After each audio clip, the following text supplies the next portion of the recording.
अस्सलाम वालेकुम गर्ल्स। आज जो है हमने नेक्स्ट थ्योरी पढ़नी है which is self efficacy theory. ये भी other contemporary theories of motivation का पार्ट है। तो अब इस थ्योरी के अकॉर्डिंग कहा यह गया है an individual believe that he और she is capable of performing task. अब ये बेस करेगा किसी भी लड़की या लड़के की, जो कह लो एक इनर फीलिंग नहीं होती कि हम ये काम जो है वो कर सकते हैं इस पे।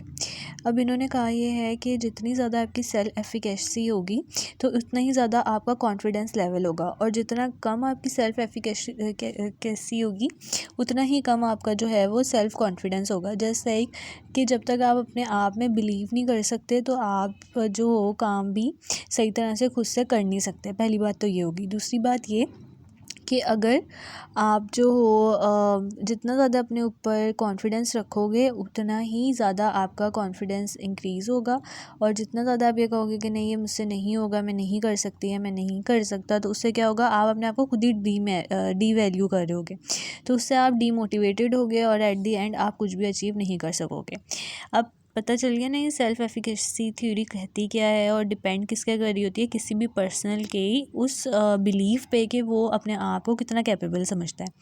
अब रिसर्चर्स ने इसको 4 तरह की उसमें जो है वो डिवाइड किया है, जिसमें नंबर 1 है इन एक्टिव मैस्ट्री, नंबर 2 है विक्रेशियस मॉडलिंग, और 3rd है वर्बल परसुएशन, एंड 4 है अराउजल। जो इन एक्टिव मैस्ट्री है ना, उसका मतलब ये है कि आप किसी बंदे को कोई काम करते हुए देखो और उससे एक्सपीरियंस हासिल करो।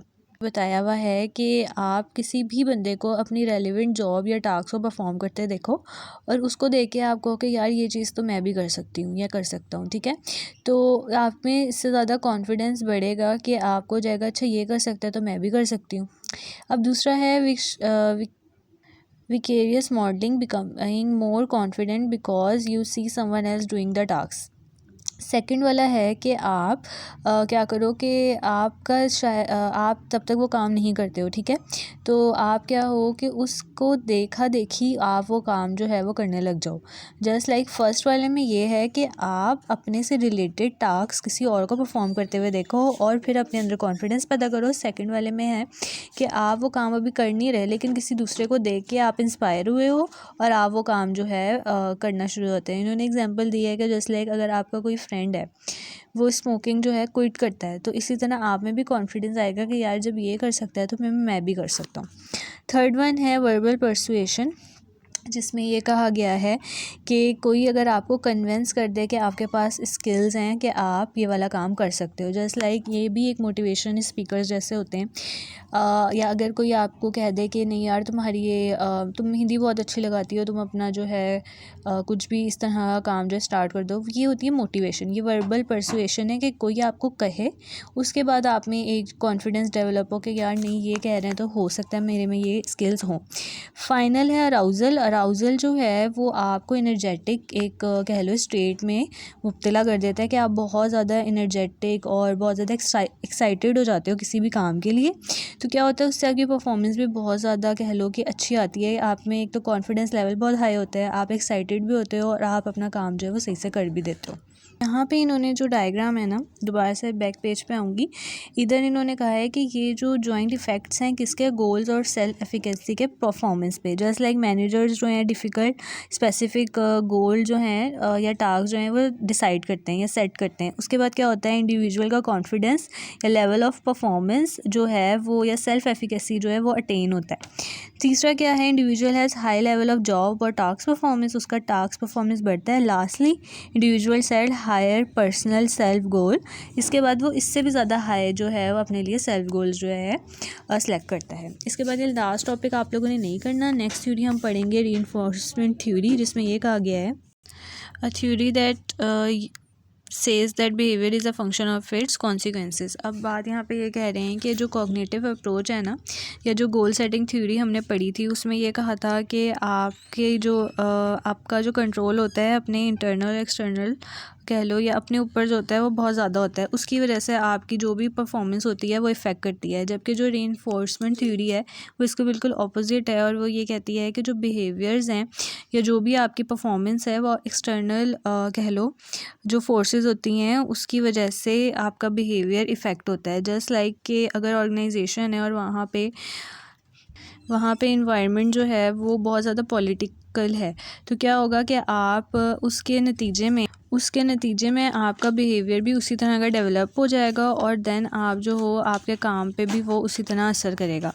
एक और चीज़ ये बताई हुई है कि इससे ये भी होगा कि अगर आप नेगेटिव फोर्सेस में हो तो आपके बिहेवियर पे भी वो नेगेटिव इफ़ेक्ट्स आएंगे, और अगर आप पॉजिटिव फोर्सेस में हो तो उसकी वजह से आपके बिहेवियर पे पॉजिटिव फैक्टर्स जो आएंगे। इसका फिर ये है कि आप यहाँ पे एक्सटर्नल इन्वायरमेंट से ज़्यादा इन्फ्लेटेड हो और इंटरनल फैक्टर से ज़्यादा इन्फ्लेटेड नहीं हो।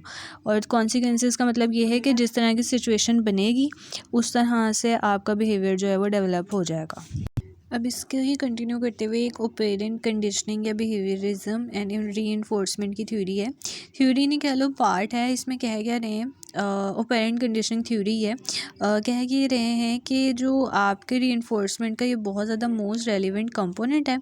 और क्या होता है, कहते ये हैं कि अगर एक बंदा है ना, वो क्या करता है, अगर वो किसी चीज़ को पाना चाह रहा है तो वो उसके लिए जिन चीज़ों को कह लो कि जिनके लिए आर्ग्यू करता है, क्योंकि वो किसी गोल को अचीव करना चाह रहा है, ठीक है, और कुछ चीज़ों को अवॉइड कर रहा है क्योंकि वो उन चीज़ों को पाना जो है वो नहीं चाह रहा। पहली बात तो ये की हुई है। दूसरी बात ये की हुई है कि जो भी एक्सटर्नल फोर्सेस हैं या कह लो जो कॉन्सिक्वेंसेस मतलब बनते जाते हैं, सिचुएशन ऐसी हो जाती है कि उसमें उसने ये चीज़ देखनी होती है कि उसने अब अपना गोल किस तरह से अचीव करना है, ठीक है। तो ये डिपेंड करेगा फुली जो है जो भी सिचुएशन या जो भी अनसर्टेनिटी अराइज़ हुई है उसके ऊपर। दूसरी बार यहाँ पे आया हुआ है एक बिहेवियरिज्म वर्ड, जिसका मतलब ये है the concept of operant conditioning which argues that behavior follows stimuli in a relatively unthinking manner। यानी कि जो behavior है वो आप thinking manners के साथ जो है वो नहीं होता, इसका कोई भी relatively कम होता है। दूसरी बात ये कि ये आपकी कह लो कि आप सबसे पहले इफ़ेक्ट होते हो किसी चीज़ से या कुछ ना कुछ सिचुएशन बनती है, उसके बाद आपका जो बिहेवियर है वो कह लो कि क्या कह सकते हैं इसको, कि वो एग्जिस्ट करता है, ठीक है। एग्जिस्ट करेगा किस तरह के, जस्ट लाइक अगर एक कंडीशन राइज हुई है या एक सिचुएशन जो है बन जाती है कि आपकी ऑर्गेनाइजेशन में आग लग गई है, ठीक है, तो क्या होगा कि सारे एम्प्लॉयज़ जो हैं वो एकदम से कोई भी कह लो कि डिसीजन नहीं ले पाएंगे। उस टाइम पे वो लोग उसी कंडीशंस में होंगे कि जो सब कर रहे हैं हम भी वही करें। अगर लोग भाग रहे होंगे तो वो लोग भी भागना शुरू कर देंगे।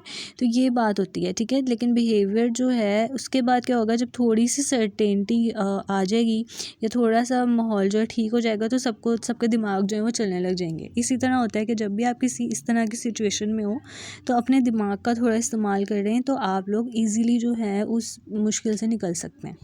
अब नेक्स्ट वन है सोशल लर्निंग थ्योरी। अब यहाँ पे बात ये करेंगे कि जो लोग हैं वो सबसे ज़्यादा दो चीज़ों से सीखते हैं, या तो ऑब्जर्वेशन से या फिर किसी चीज़ को डायरेक्ट एक्सपीरियंस करके। जैसे लाइक कुछ चीज़ें आप लोग देख के सीखते हो या ऑब्ज़र्व करके सीखते हो, कुछ चीज़ें जो हैं आप लोग जब प्रैक्टिकली करते हो तो आप सीखते हो, ठीक है।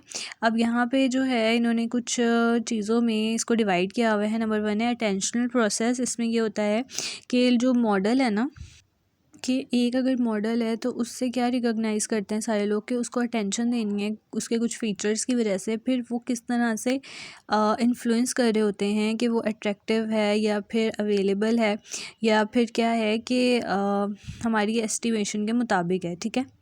जस्ट लाइक जो रोल मॉडल्स आप लोग बनाते हो, ठीक है, तो क्या होता है उसमें कि अगर एक पर्सन है ना और आपने उसको एज अ रोल मॉडल करेक्टराइज़ किया हुआ है तो उसकी आप जो पॉजिटिव फीचर्स है ना आप उसकी तरफ ज़्यादा जाते हो और देखते हो कि अच्छा इसमें ये चीज़ें जो हैं कितनी ज़्यादा पॉजिटिव हैं या कितने ज़्यादा जो है आप उसको ऑब्ज़र्व करते हो, देन आप उसकी तरफ जो है वो अट्रैक्ट होते हो, उसकी तरह बनने की कोशिश करते हो। सेकंड है retention process.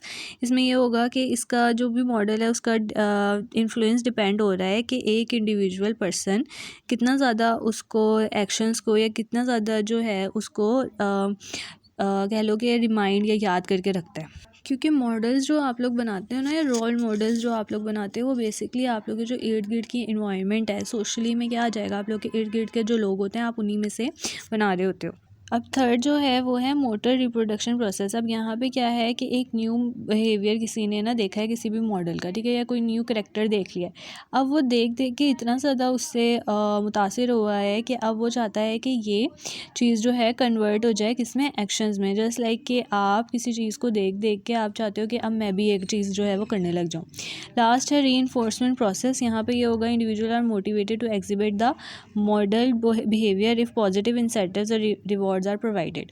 Positively reinforced behaviour are more attentional learn better. अब यहाँ पे बात ये कह रहे हैं कि जो भी मॉडल होगा ना, उसके जो पॉजिटिव इंसेंटिव्स और अगर उसके बिहाफ पे, जैसे लाइक अगर आपने एक चीज़ देख देख के सीख ली है, जैसे लाइक आपने एक्टिंग देख देख के सीख ली है किसी भी मॉडल से, या आपने एक्टिंग पहले ऑब्जर्व की, उसके बाद आपका दिल चाहा है कि आप एक्चुअल में जो हो वो काम करो, और लास्टली आपको उसके बाद रिवॉर्ड या इंसेंटिव्स भी मिल रहे हैं, तो आप कि जितनी ज़्यादा रीइंफोर्स्ड हुए हो ना आप अपने पूरे इन्वायरमेंट से, तो क्या होगा इससे कि आपको जितना ज़्यादा रीइंफोर्स्ड बिहेवियर आपका होगा पॉजिटिवली, उतनी ज़्यादा आप अटेंशन दोगे, उतना ज़्यादा याद रख सकोगे, और आप उतना ज़्यादा परफॉर्म कर सकोगे अच्छा।